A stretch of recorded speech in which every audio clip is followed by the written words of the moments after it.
ദില്ലിയിൽ വായു ഗുണനിലവാരം ഗുരുതര നിലയിൽ തുടരുന്നു. നഗരപ്രദേശങ്ങളിൽ 450 മുകളിലാണ് വായു ഗുണനിലവാര സൂചിക.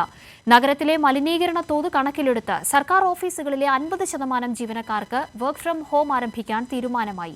അതേസമയം പുകമഞ്ഞ് രൂക്ഷമായതോടെ 119 വിമാനങ്ങൾ വൈകുമെന്ന് അധികൃതർ അറിയിച്ചു. രാജ്യതലസ്ഥാനത്തെ വായു ഗുണനിലവാരം ഗുരുതരമായി തുടരുകയാണ്. തുടർച്ചയായി വായു ഗുണനിലവാര സൂചിക 450 മുകളിൽ ഉയരുന്നതോടെ നിയന്ത്രണങ്ങൾ കൂടുതൽ ശക്തമാക്കാനാണ് സർക്കാർ തീരുമാനം. നഗരത്തിലെ മലിനീകരണ തോത് കണക്കിലെടുത്ത് സർക്കാർ ഓഫീസുകളിലെ പകുതി ജീവനക്കാർക്ക് വർക്ക് ഫ്രം ഹോം നടപ്പിലാക്കും. ഓഫീസുകളിലെ 50% ജീവനക്കാർ വീടുകളിലിരുന്ന് ജോലി ചെയ്യണമെന്ന് പരിസ്ഥിതി മന്ത്രി ഗോപാൽ റോയ് അറിയിച്ചു. പുകമഞ്ഞ് രൂക്ഷമാകുന്നത് വിമാന ട്രെയിൻ സർവീസുകളെയും സാരമായി ബാധിച്ചു. 119 വിമാനങ്ങൾ വൈകിയോടുമെന്നും 9 വിമാനങ്ങൾ റദ്ദാക്കിയതായും അധികൃതർ അറിയിച്ചിട്ടുണ്ട്. 9 ട്രെയിനുകളും റദ്ദാക്കിയിട്ടുണ്ട്. നഗരത്തിലെ നിർമ്മാണ പ്രവർത്തനങ്ങൾക്ക് പൂർണ്ണ നിരോധനം ഏർപ്പെടുത്തി. വായു ഗുണനിലവാരം അപകടകരമായ അവസ്ഥയിൽ തുടരുന്നതോടെ സ്കൂളുകളും ഡൽഹി സർവകലാശാലയും അടച്ചു. നവംബർ 23 ശനിയാഴ്ച വരെ ക്ലാസുകൾ ഓൺലൈനായി നടത്തും. അനുമതി വാങ്ങാതെ നിയന്ത്രണങ്ങൾ നീക്കരുതെന്ന് സുപ്രീം കോടതി നിർദ്ദേശിച്ചിട്ടുണ്ട്.